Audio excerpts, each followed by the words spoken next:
Dictation 5 second बाद start होगा।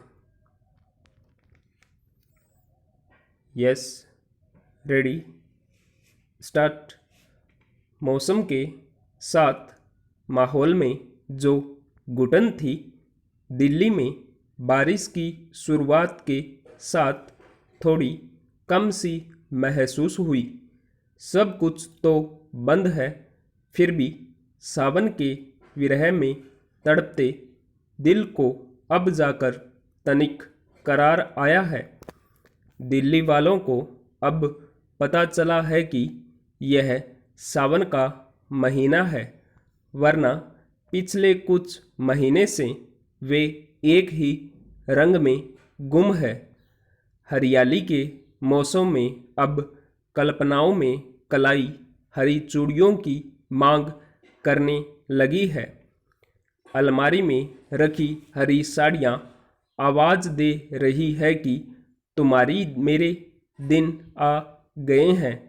Society के पार्क में लगे मेहंदी के पेड़ पुकार कर कह रहे हैं कि इस बार बाजार की मेहंदी नहीं, मुझे अपनी हथेलियों में रचाओ। यूट्यूब से निकलकर बारिश के गीत मन आंगन में उतरने लगे हैं। कजरी की तान पर मन पुराने पीपल पर लगे झूले पर पेंग भरने लगा है। मन मोर आगत विगत का मोह छोड़ रहा है। क्षण में जीना बखूबी सिखा रहा है। सावन बारिश के मौसम में कविता पढ़ने लिखने के बजाय खुद ही कविता हो जाना होता है। पैरा पल पल बदलती आसमान की रंगत हृदय को भी नित नूतन करती है। दरअसल सावन का माह प्रेमोत्सव का माह है, और इस प्रेमोत्सव में किसी के प्रेम का वितान फैलकर समस्त सृष्टि को अपनी बाहों में भर लेता है। वह किसी व्यक्ति की आलंबन का मोहताज नहीं रह जाता। पैरा बारिश की झड़ी को तकते हुए घंटों दीन दुनिया को भुला बैठना कितनी स्वाभाविक प्रक्रिया बन जाती है।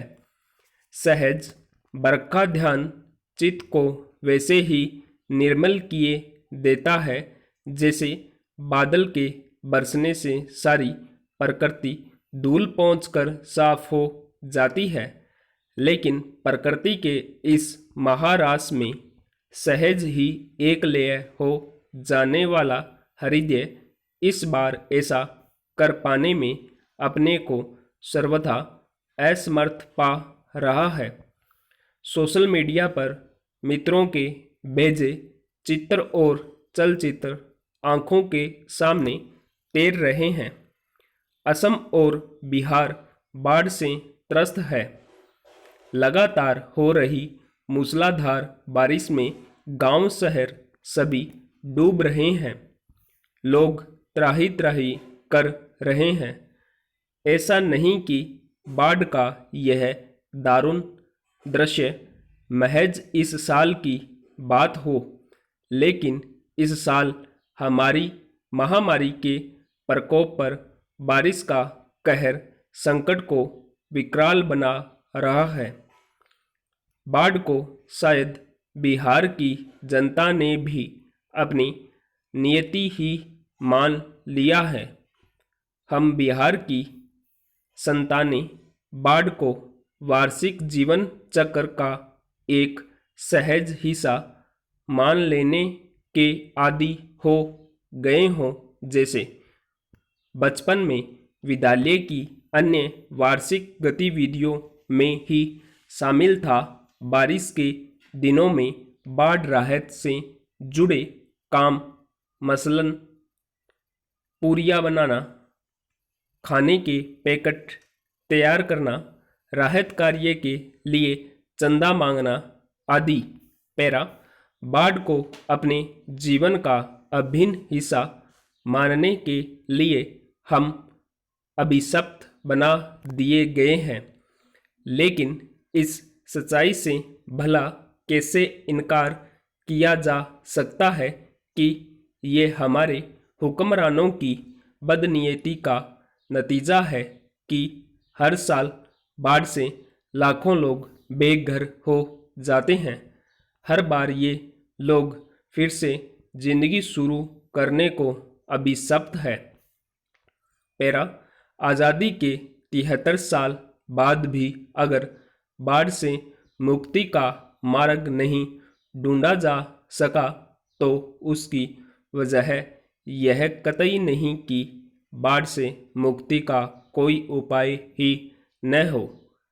इसका कारण मुझे ग्रामीण पत्रकारिता के लिए मशहूर पी साईनाथ की प्रसिद्ध पुस्तक everybody loves a good drought में नज़र आता है।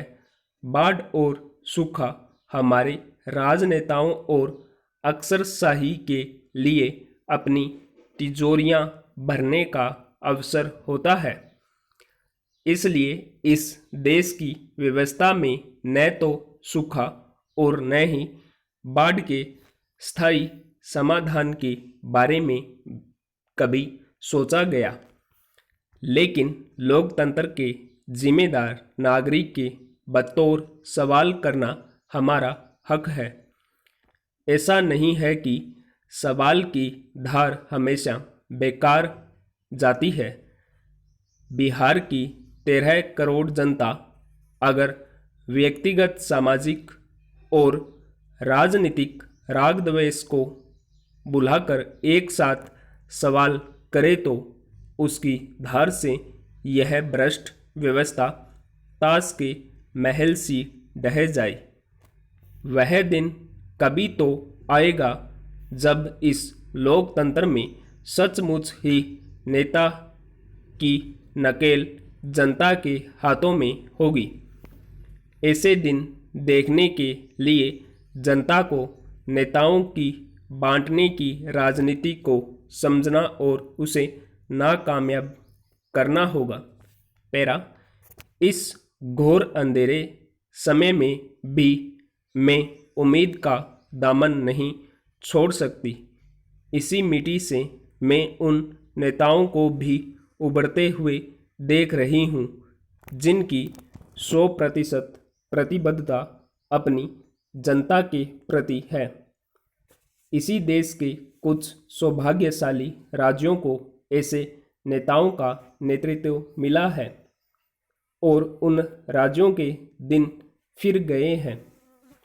मेरी प्रार्थना है कि जैसे उन राज्यों के दिन फिरे हैं वैसे ही हमारे बिहार के भी दिन फिरें। देश के सभी राज्यों के दिन फिरें। फिलहाल मुझे सुमित्रा नंदन पंत की कविता की ये पंक्तियाँ याद आ रही है।